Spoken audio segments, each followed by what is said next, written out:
just told us he had something like 23 men here from the Bloomington Police Department. And that, plus the 20 from Illinois State Police, gives you a pretty good idea of the kind of security is here. Now we've seen a couple of men from the Sheriff's Department here. See one of them standing at the back of the crowd right now, so that even adds more to those who are here and are strictly intent upon the job of making sure everything goes smoothly. Once again, we'll tell you, Dr. Martin Luther King is in the Fred Young Fieldhouse. The crowd doesn't know it yet. He's not come out before them yet. He entered the back door, and there are a few offices there that he can stop and catch his breath in if he desires, or arrange his notes, or whatever he desires to do, which you'll be hearing from him very shortly. Wesleyan went to rather great lengths to provide facilities for the press. There's room for television cameras to be set up on the floor, of course, for our radio station. Here's the applause now.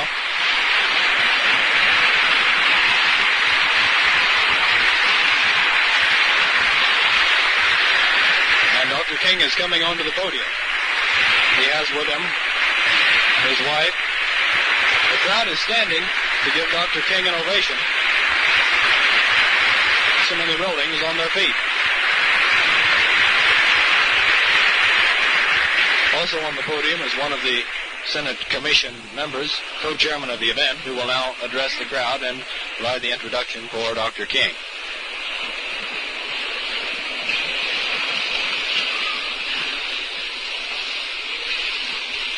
Well, I am Elizabeth Lindblom, and I'm the chairman of Illinois Wesleyan's Convocation Commission. On behalf of my commission, I would like to welcome you here this evening, and also thank you for waiting for us too. At this time, I would like to introduce a man who certainly needs no introduction to the Illinois Wesleyan students, the president of our university, Dr. Lloyd M. Berthoff. Dr. Berthoff.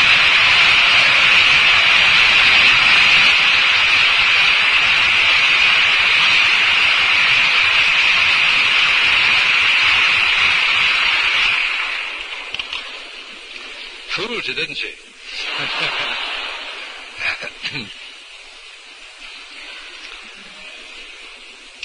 Well, Liz, if my only function here were merely to tell who Martin Luther King is, it would be hard to imagine a more senseless waste of your time.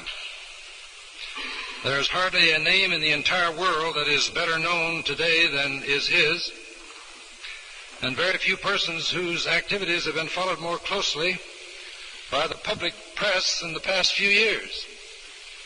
And almost as well known as Dr. Martin Luther King is Miss, and I'd like to have her stand and take a bow at this time.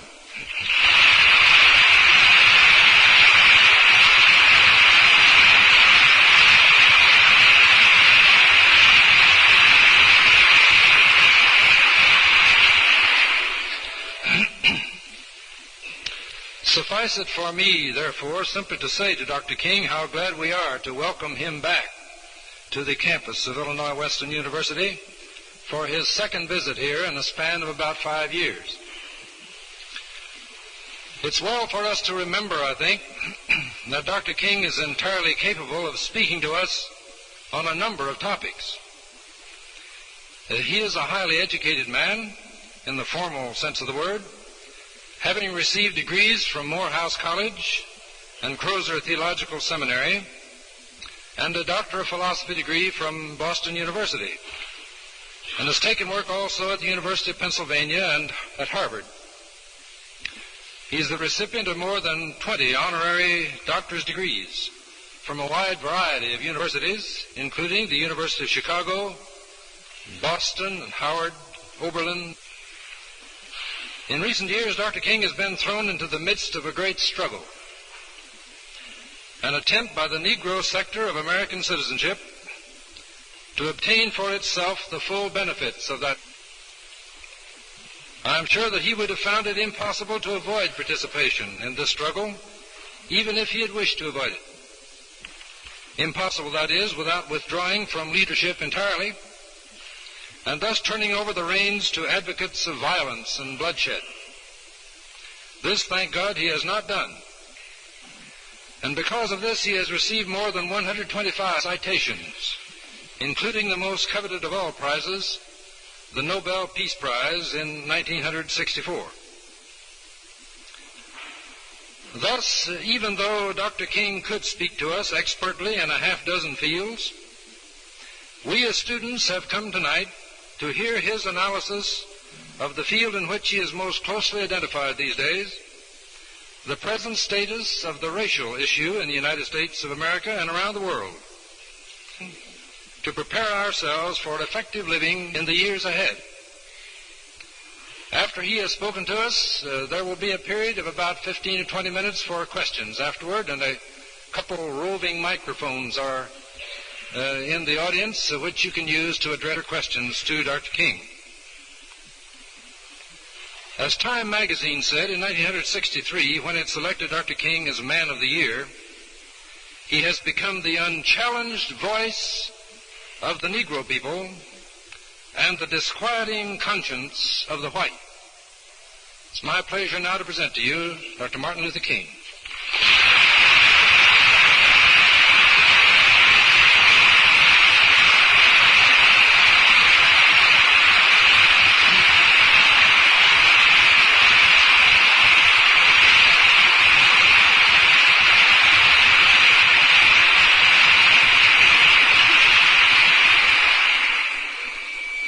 President Berthoff, members of the faculty and members of the student body of this great institution of learning, ladies and gentlemen, I need not pause to say how very delighted and honored I am to have the privilege of coming once more to campus of Illinois Wesleyan, and the privilege of sharing with you in your lecture series. And I certainly want to express my appreciation to you for extending the invitation. I must apologize for being a little late getting here this evening. It so happened that we had a very important meeting in Chicago, and it was raining a little when we left Chicago, and we were moving from the meeting where I had to speak to get to the airport, and my assistant, Reverend Bernard Lee, who's here, was driving us along, and I noticed the car skipping around a bit in the midst of this rather slippery pavement, and I had to say to Bernard to slow up a little bit, and I followed that up by saying I would rather be Martin Luther King late than the late Martin Luther King. But we're here and delighted to be here, and as your distinguished president has said, we are happy to be accompanied by Mrs. King, whom you've already met, and also by my dearest friend and close associate and perennial jailmate, the Reverend Dr. Ralph David Abernathy and his wife to my left. May stand just from the seat.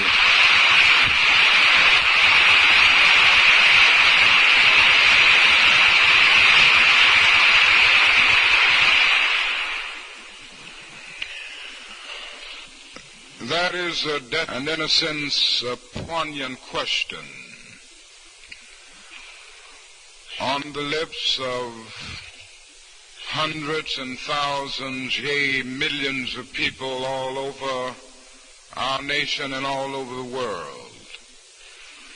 I get it a great deal as I journey around the country and other places, and I'm sure this question is on the lips of many here tonight. It is a question, are we really making any progress in race relations? And I think that are basically three answers that can be given to this question. One is the answer of extreme optimism. Now, the extreme optimist would say in substance that we are making marvelous strides in race relations. They would point joyously to the marvelous developments that have taken place over the last few decades in terms of legislative advances. And from this, they would conclude that the problem is just about solved now and that we can sit down comfortably on the wayside and wait on the coming of the inevitable. The second position that can be taken is that of extreme pessimism. The extreme pessimist would say that we've made only minor strides in race relations. They would contend that the deep rumblings of discontent that we hear over the nation, the resurgence of the Ku Klux Klan in some sections of the South and other sections of the North, and the rebirth of white citizens' councils, are all indicative of the fact that we have created many more problems than we have solved. And from this they would go on to argue that there can really be no real progress in race relations. And it is very interesting to notice that the extreme optimists and the extreme pessimists agree on at least one point, and that is that we can sit down and do nothing in this all-important area. The extreme optimist says do nothing because integration is inevitable. The extreme pessimist says do nothing because integration is impossible. But that is a third position that can be taken, namely the realistic position. And the realists in race relations, trying to answer the question of progress, would seek to combine the truths of two opposites while avoiding the extremes of both. And so the realist would agree with the optimist that we have come a long, long way, but he would seek to balance that by agreeing with the pessimist that we have a long, long way to go. And it is this realistic position that I would like to take as a basis for our thinking together this evening as we deal with the question of progress in race relations and as we deal with the whole question of the future of integration. We have come a long, long way, but we have a long, long way to go before the problem is solved. Now let us notice first that we have made meaningful strides. And I think I should point out that the Negro himself has come a long, long way in re-evaluating his own intrinsic worth. In order to illustrate this, a little history is necessary. You will remember that it was in the year 1619 when the first Negro slaves landed on the shores of this nation. They were brought here from the soils of Africa. And unlike the Pilgrim Fathers who landed at Plymouth a year later, they were brought here against their wills. And throughout slavery, the Negro was treated in a very inhuman fashion. He was a thing to be used, not a person to be respected. The famous Dred Scott decision of 1857 well illustrated the status of the Negro during slavery. For in this decision, the Supreme Court of our nation said in substance that the Negro is not a citizen of the United States. He is merely property, subject to the dictates of his owner. And it went on to say that the Negro has no rights, that the white man is bound to respect. And with the growth of slavery, it became necessary to give some justification for it. It seems to be a fact of life that human beings cannot continue to do wrong without eventually reaching out for some thin rationalization to clothe an obvious truth, a wrong rather, in the beautiful garments of righteousness. And this is exactly what happened. Even religion and the Bible were misused in order to crystallize the patterns of the status quo and justify the whole system of slavery. And so it was argued by some that the Negro was inferior by nature because of Noah's curse upon the children of Ham. The Apostle Paul's dictum became a watchword, servants, be obedient to your master. And then one brother had probably read the logic of the great philosopher Aristotle. You will remember that Aristotle did a great deal to bring into being what we now know as formal logic in philosophy. And formal logic has a big word known as the syllogism, and the syllogism has a major premise, a minor premise, and a conclusion. And so this brother decided to put his argument of the inferiority of the Negro in the framework of an Aristotelian syllogism. He came out with his major premise, all men are made in the image of God. And then came his minor premise, God, as everybody knows, is not a Negro, therefore the Negro is not a man. And this was the kind of reasoning that prevailed. Well, living with the system of slavery and then later segregation, many Negroes lost faith in themselves. Many came to feel that perhaps they were less than human. But then something happened to the Negro. Circumstances made it possible and necessary for him to travel more. The coming of the automobile, the upheavals of 2 world wars, the Great Depression. And so his rural plantation background gradually gave way to urban industrial life. And even his economic life was gradually rising through the growth of industry, the influence of organized labor, expanded educational opportunities, and even his cultural life was gradually rising through the steady decline of crippling illiteracy. All of these forces conjoined to cause the Negro to take a new look at himself. Negro masses all over began to reevaluate themselves. The Negro came to feel that he was somebody. His religion revealed to him that God loves all of his children and that all men are made in his image, and that the basic thing about a man is not his specificity but his fundamentum, not the texture of his hair or the color of his skin, but his eternal dignity and worth. And so the Negro could now unconsciously cry out with the eloquent poet, fleecy locks and black complexion cannot forfeit nature's claim. Skin may differ, but affection dwells in black and white the same. And were I so tall as to reach the pole or to grasp the ocean at a span, I must be measured by my soul.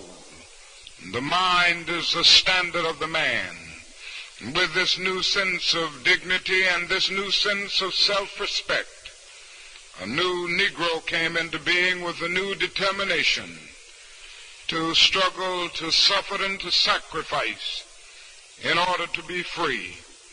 And so in a real sense, we've come a long, long way since 1619.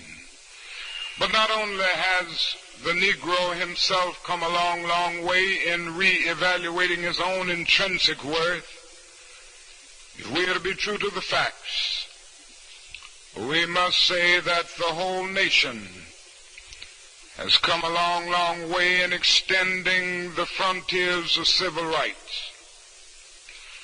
There are so many things we could point to. As one who has lived in the South all of my life, I can certainly point to this because it's so easy to see the change. 30 years ago, even 25 years ago, a year hardly passed when numerous Negroes were not brutally lynched in the South by some vicious mob. But lynchings have about ceased today. At the turn of the century, there were very few Negroes registered to vote in the South. By 1948, that number had leaped to about 750,000. By 1960, it had leaped to 1,300,000. By 1964, it had leaped to 2,196,000. When the Supreme Court of our nation rendered a decision known as the Plessy versus Ferguson decision, which established the doctrine of separate but equal as the law of the land. Of course, we all know what happened as a result of the Plessy doctrine. There was always a strict enforcement of the separate without the slightest intention to abide by the equal. And the Negro ended up being plunged into the abyss of exploitation, where he experienced the bleakness of nagging injustice.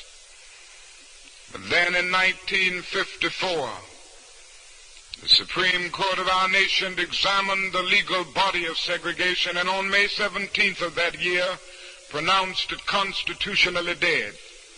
It said in substance that the old Plessy doctrine must go, that separate facilities are inherently unequal, and that to segregate a child on the basis of his race is to deny that child equal protection of the law. And so since that decision, we have seen many significant developments. Along with that, we've seen other legislative developments which have brought us nearer to the goal of justice. In 1964, President Johnson signed a comprehensive civil rights bill which had been so ably recommended by the late President Kennedy. And then in 1965, President Johnson signed the new voting rights bill, which is now the law of the land. All of these things are significant. And so in a real sense, to put it figuratively in biblical language, we've broken loose from the Egypt of slavery, and we have moved through the wilderness of separate but equal. And now we stand on the border of the promised land of integration. And we have come a long, long way since 1896. Now, this would be a wonderful place for me to bring an end to my talk tonight. First, it would mean making a short speech, and that would be a magnificent accomplishment for a Baptist preacher. But then it would mean that the problem is just about solved in America and that we really have nothing to be concerned about. We don't have much work to do. And it would be a marvelous thing if every speaker was able to talk about this problem in terms of a problem that once existed but that no longer has existence. But I'm afraid if I stop now, I will not be telling the total truth. I would be stating a fact, certainly, but not the whole truth. You see, a fact is merely the absence of contradiction, but truth is the presence of coherence. Truth is the relatedness of facts.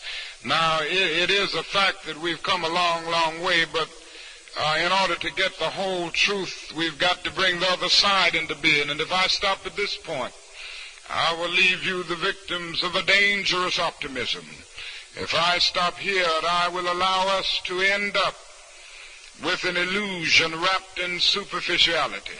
So in order to tell the truth, it is necessary to move on and say not only have we come a long, long way, but we have a long, long way to go all over America before the dream of brotherhood, before the ideal of integration is a reality.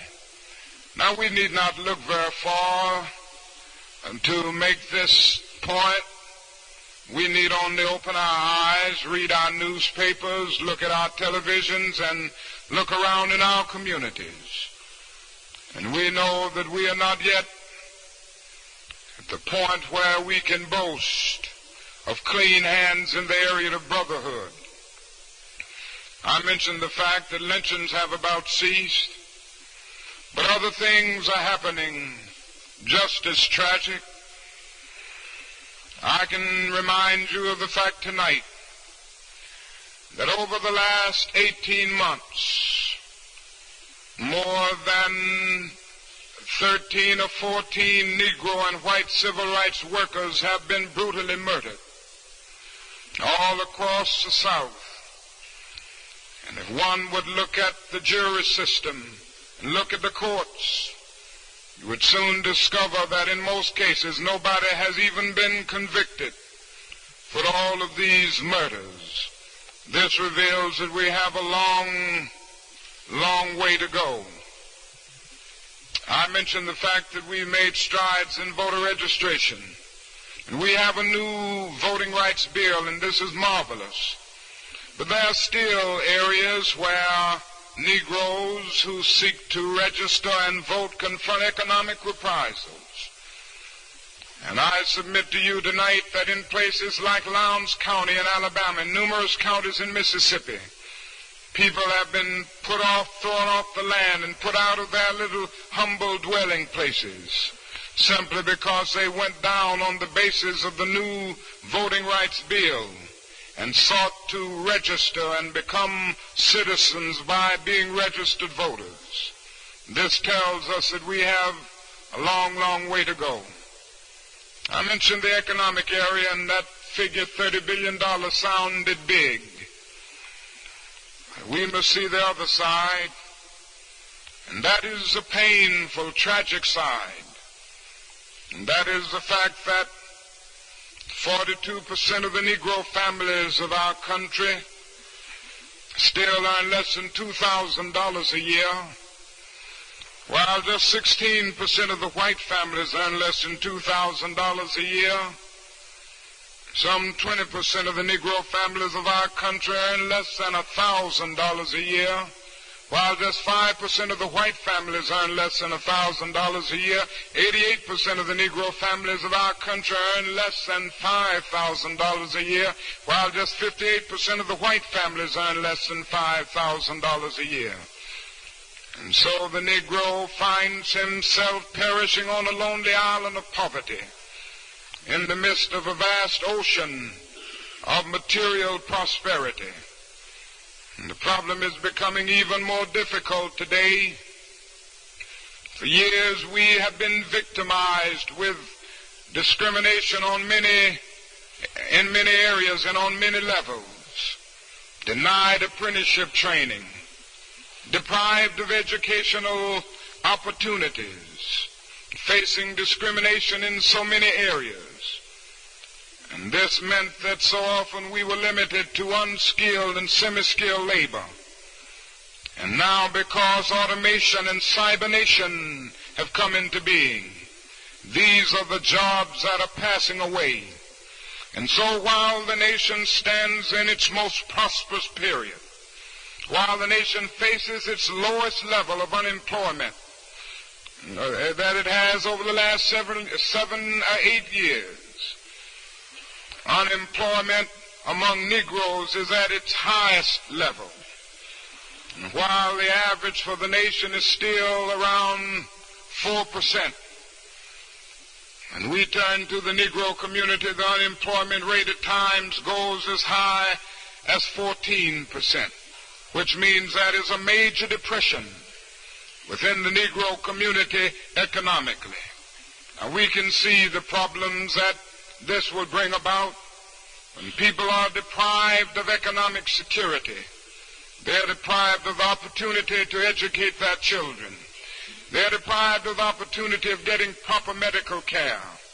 They are deprived of the opportunity of being able to live in decent housing situations. They are deprived of the opportunity of having the basic necessities of life. And finally, they are deprived of the opportunity of respecting themselves. And so often, out of self-hatred, and out of embarrassment, and out of humiliation, they lose motivation. And it is not enough to look at the effects of discrimination. It is necessary for a concerned and compassionate nation to look at the causal basis of the whole problem. For instance, there are those who can argue ad infinitum about the fact that the Negro is culturally behind. And so they say we must not integrate certain areas of life, whether it's in housing or schools or what have you, because the Negro is so far behind that he will pull the white race a generation behind. And they go on to say, the Negro is a criminal. He has the highest crime rate in any community. And the arguments go on and on and on and on.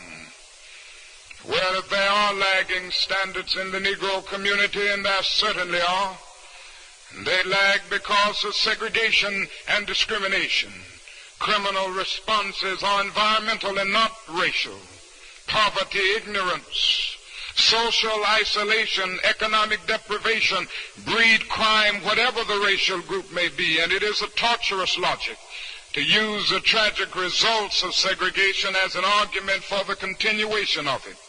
It is necessary for the great and a concerned nation to go back to the causal basis for the problem. And we have a long, long way to go in order to make economic justice a reality all over this country. It means that there must be massive programs, training programs, and massive public works programs in order to get the jobless on the job, and so that people can work, and so that they are able to walk the earth with dignity and make an adequate income, and they can stand before their families with that kind of creativity and that kind of creative response that will make the family a real and meaningful unit.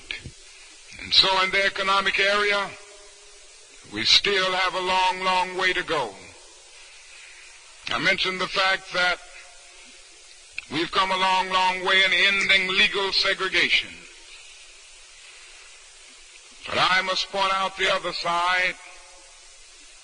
If I can put it in figurative language, it may be true that the system of segregation is on its deathbed. But history has proven that social systems always have last-minute strong breathing power. And the guardians of the status quo are always on hand with their oxygen tents to keep the old order alive. And so in a sense, segregation is still with us. Not in the open sense that it used to be with us, with legal sanction, but in the covert, in the subtle, in the de facto sense. And so even in the major cities of our country outside of the South, that is absolute segregation in so many situations. The Negro finds himself covered up and crowded in ghettos. And these ghettos are usually absolutely segregated. The Negro finds himself attending segregated schools which are almost always inadequately staffed, devoid of quality education. And then as we look into the whole problem of slum life, the total mental outlook of the individuals who live in the slum, we see deprivation, we see the destruction of personality. And all of these things reveal that before brotherhood is a reality, that is much that must be done. So segregation is still with us. But if democracy is to live, segregation must die. For racial segregation is a cancer in the body politic, which must be removed before our moral health can be realized. And we don't have long to do this. It is urgent to do it now, because the shape of the world today no longer affords us the luxury of an anemic democracy. And we must not only do it because it will help the image of the United States, and it will certainly do that. We must not only solve this problem because it will be diplomatically expedient. We must not only seek to solve this problem because it will help us to appeal to Asian and African peoples, and it will certainly do that. We must not only seek to solve this problem to meet the communist challenge, and it will certainly do that. But in the final analysis, racial discrimination must be uprooted from American society because it is morally wrong. It must be uprooted from American society because it is sinful. And somewhere we've seen in all of the major religious faiths something that tells us that that is something immoral and sinful about segregation and discrimination. The late great Jewish philosopher Martin Buber used to talk about the I-it and the I-thou relationship. And I say segregation is wrong because it substitutes an I-it relationship for the I-thou relationship. St. Thomas Aquinas used to talk about natural law and moral law and human law. And I say that segregation is wrong because it is based on human laws that are out of harmony with the natural and the moral and eternal laws of the universe. And somewhere the late Protestant theologian Paul Tillich said that sin is separation. And what is segregation but an existential affirmation of man's tragic estrangement, his terrible separation, his awful sinfulness? And the great challenge facing the nation today is to get rid of a system that is evil and that is morally wrong. Now, in order to get rid of this system, it will be necessary to develop massive action programs. The problem will not work itself out. In order to develop massive action programs, we've got to get rid of one or two myths that are quite prevalent and that we hear a great deal around various communities. One is what I often speak of as the myth of time. I'm sure you've heard this. This is the argument that only time can solve the problem of racial injustice. Only time can bring integration into being. And so those who set forth this argument tend to say to the Negro and his allies in the white community, just be nice and just be patient and wait 100 or 200 years and the problem will work itself out. I think that is an answer to that myth. And that is that time is neutral. It can be used either constructively or destructively.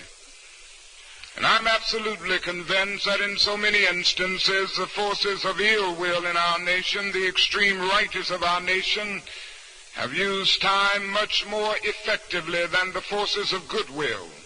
And it may well be that we will have to repent in this generation, not merely for the vitriolic words and the violent actions of the bad people who will bomb a church in Birmingham, Alabama, but for the appalling silence and indifference of the good people who sit around and say, wait on time. Somewhere we must come to see that human progress never rolls in on the wheels of inevitability. It comes through the tireless efforts and the persistent work of dedicated individuals who are willing to be co-workers with God. And without this hard work, time itself becomes an ally of the primitive forces of social stagnation. And so it is necessary to help time and to realize that the time is always ripe to do right. Now, the other myth that we hear a great deal is a myth that says in substance that legislation can't solve the problem that we face in race relations, because it can't change the heart, and so we must rely on education to solve the problem and not even look to any legislation.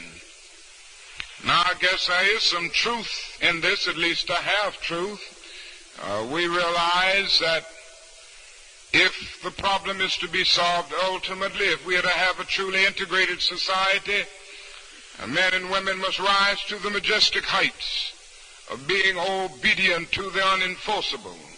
And I would be the first to acknowledge that. So it may be true that you can't legislate integration, but you can legislate desegregation. It may be true that morality cannot be legislated, but behavior can be regulated.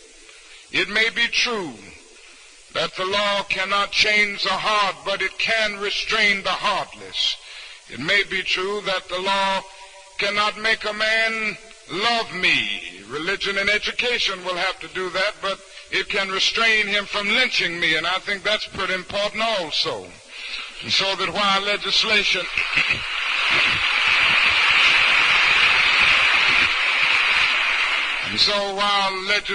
changes the hearts of men, it does change the habits of men. And we see this every day. And certainly there's need for continuing legislative proposals to deal with many problems that we face in the housing area, in the job area, in the school area, and all of the other areas where we face the continuation of segregation and discrimination. And so a strong action program will recognize the need for legislation to deal with many of the ills that we still face. And along with this is the need for nonviolent direct action. I'd like to take just a minute to say something about the philosophy of nonviolence, because in our struggle this has been the undergirding philosophy. And I still believe that nonviolence is the most potent weapon available to oppressed people in their struggle for freedom and human dignity. This method has a way of disarming the opponent. It exposes his moral defenses, it weakens his morale, and at the same time it works on his conscience, and he just doesn't know how to handle it. If he doesn't beat you, wonderful. If he beats you, you develop the quiet courage of accepting blows without retaliating. If he doesn't put you in jail, wonderful. Nobody with any sense loves to go to jail. But if he puts you in jail, you go in that jail and transform it from a dungeon of shame to a haven of freedom and human dignity. Even if he tries to kill you, you develop the inner conviction that there are some things so dear, some things so eternally true, some things so precious that they are worth dying for. And if a man has not discovered something that he will die for, in a sense he is not fit to live. And the nonviolent discipline says that there is power in this approach, precisely because it disarms the opponent and exposes his moral defenses. It also says that it is possible to work for moral ends through moral means. One of the great debates of history has been over the whole question of ends and means, and there have been those who argued that the end justifies the means. Now, this is where nonviolence would break with any system. It argues that the end justifies the means, recognizing that the end is pre-existent in the means. The means represent the ideal in the making and the end in process. And in the long run of history, destructive means cannot bring about constructive ends. And along with this is a growing realization that it is possible to take a stand against an unjust, evil system without developing hatred and bitterness toward the perpetrators of that unjust and evil system. When nonviolence is true in its most genuine respect to its basic precepts, The love ethic has a place, and a central place. Now, I always have to stop and explain what I mean when I talk about love in this movement and in the nonviolent context, because people raise the question all the time. What do you mean when you say love those who are oppressing you, and love those who are exploiting you, and those who are violently seeking to destroy you? And certainly when I talk about love at this point, I'm not talking about emotional bosh. I'm not talking about some sentimental or even some affectionate emotion. I'm talking about something much deeper. It would be nonsense to urge oppressed people to love their violent oppressors in an affectionate sense. Unfortunately, the Greek language comes to our aid at this point. There are 3 words in the Greek language for love. There's the word eros. Eros is a sort of aesthetic love. Plato used to talk about it a great deal in his Dogs, the yearning of the soul for the realm of the divine. It has come to us to be a sort of romantic love, and so in this sense we all know about eros. We have read about it in all of the beauties of literature, and we've experienced it. In a sense, Edgar Allan Poe was talking about eros when he talked about his beautiful Annabel Lee with the love surrounded by the halo of eternity. In a sense, Shakespeare was talking about eros when he said, love is not love which alters when it alteration finds. With the remover to remove, it is an ever fixed mark that looks on tempest and is never shaken. It is a star to every wandering bark. You know, I can remember that because I used to quote it to my wife when we were courting. That's eros. And then the Greek language talks about phileo, which is another level of love. It's a kind of intimate affection between personal friends. On this level, you love because you are loved. You love the people that you like. This is friendship. And then the Greek language comes out with another word. It is the word agape.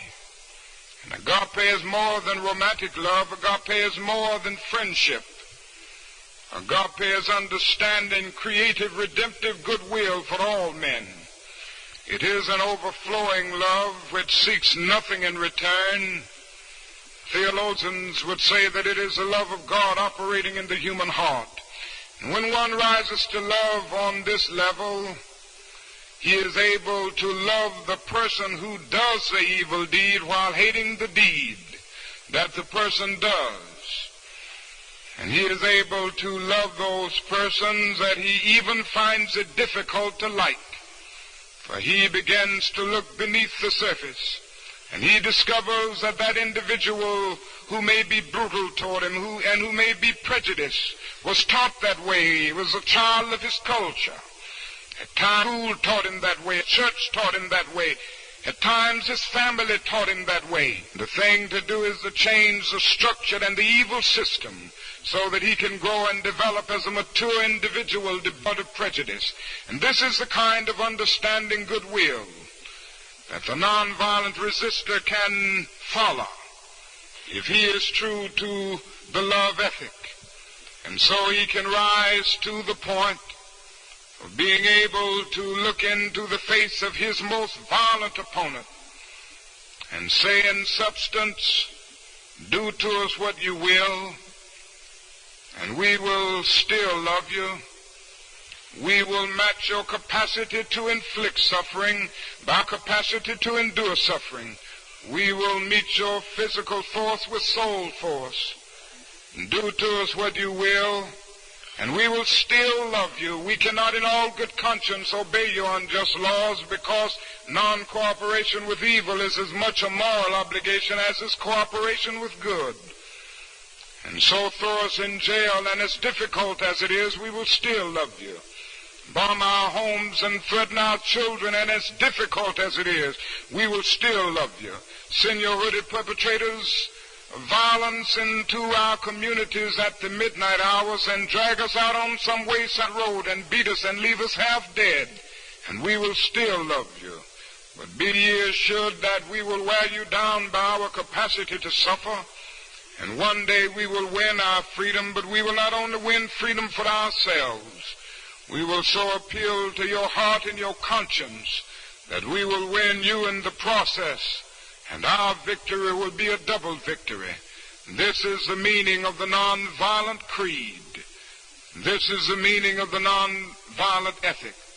And it is my firm conviction that as we move on in the days ahead, we must work passionately and unrelentingly for first-class citizenship. That we must never use second-class methods to gain it.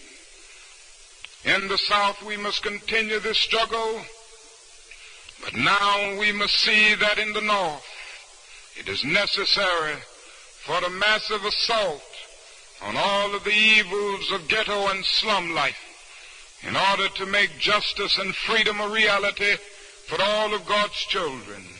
For the legislative victories that we've gained over the last 10 years have served to rectify long-standing evils of the South, but they've done very little to penetrate the lower depths of deprivation and poverty of the Negro and the ghettos of the North.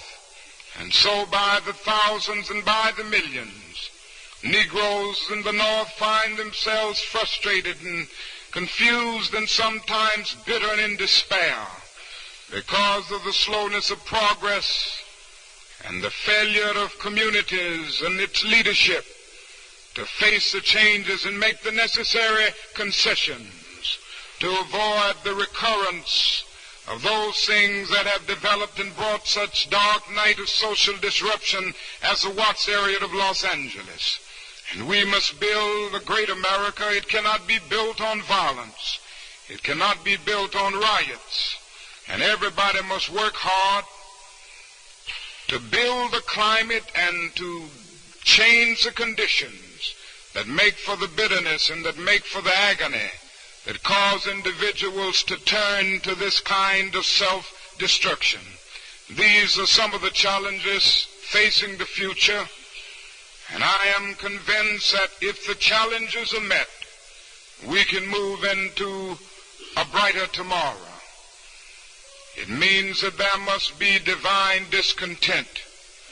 And there are certain technical words within every academic discipline which soon become stereotypes and cliches. Every academic discipline has its technical nomenclature. Modern psychology has a word that is probably used more than any other word in psychology. It is the word maladjusted. And certainly we hear this word a great deal. And I'm sure all of us want to live the well-adjusted life in order to avoid neurotic and schizophrenic personalities. But I must honestly say to you, as I've said before, that there are some things in our nation and in our world of which I'm proud to be maladjusted, which I call upon all men of goodwill to be maladjusted until the good society is realized. I must honestly say to you that I never intend to become adjusted to segregation and discrimination. I never intend to adjust myself to religious bigotry. I never intend to adjust myself to economic conditions that will take necessities from the many to give luxuries to the few and leave men by the thousands and millions smothering in an airtight cage of poverty in the midst of an affluent society. I must honestly say to you that I never intend to adjust myself to the madness of militarism and the self-defeating effects of physical violence. For in a day when Sputniks and Geminis are dashing through outer space, and guided ballistic missiles are carving highways of death through the stratosphere, no nation can ultimately win a war. It is no longer a choice between violence and nonviolence. It is either nonviolence or non-existence, and the alternative to disarmament, the alternative to a greater suspension of nuclear tests, the alternative to a negotiated settle of the crisis in Vietnam, the alternative to strengthening the United Nations and bringing all of the nations of the world into that United Nations and thereby disarming the whole world may well be a civilization plunged into the abyss of annihilation, and our earthly habitat will be transformed into an inferno that even the mind of Dante could not imagine. And so I say that maybe our world is in dire need of a new organization, the International Association for the Advancement of Creative Maladjustment. Men and women who will be maladjusted.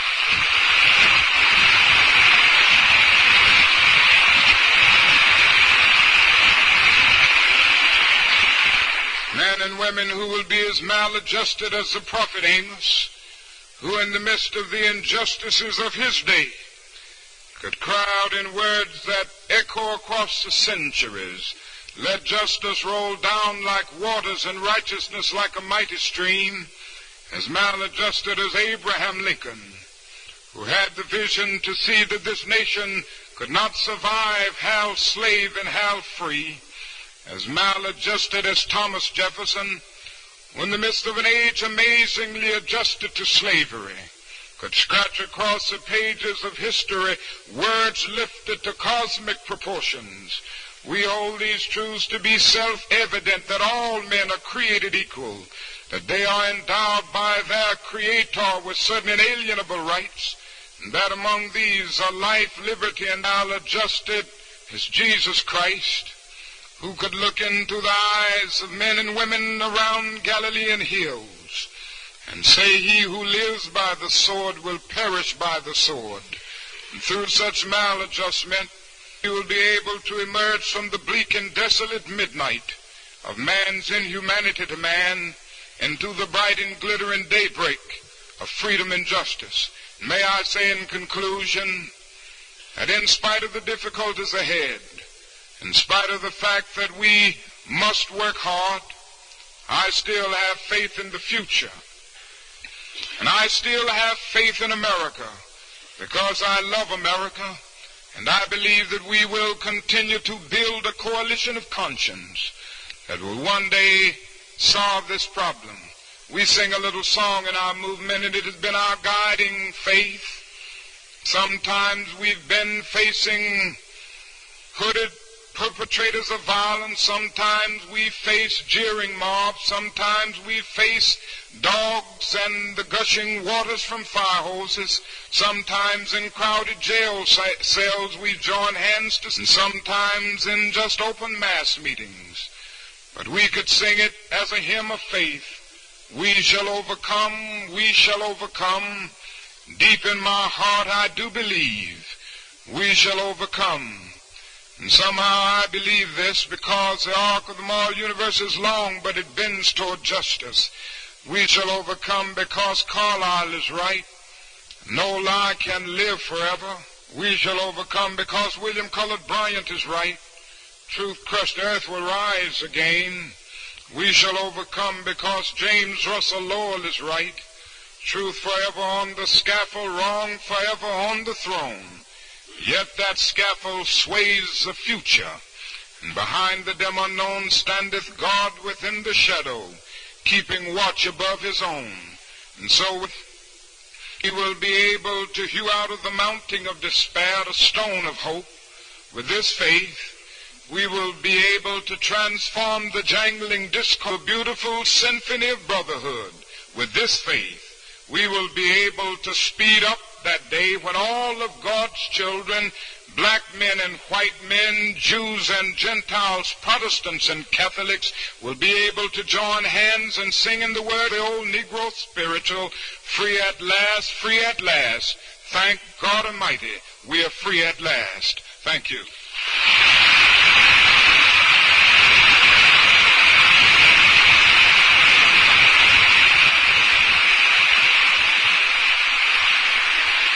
As Dr. King finishes his speech, the crowd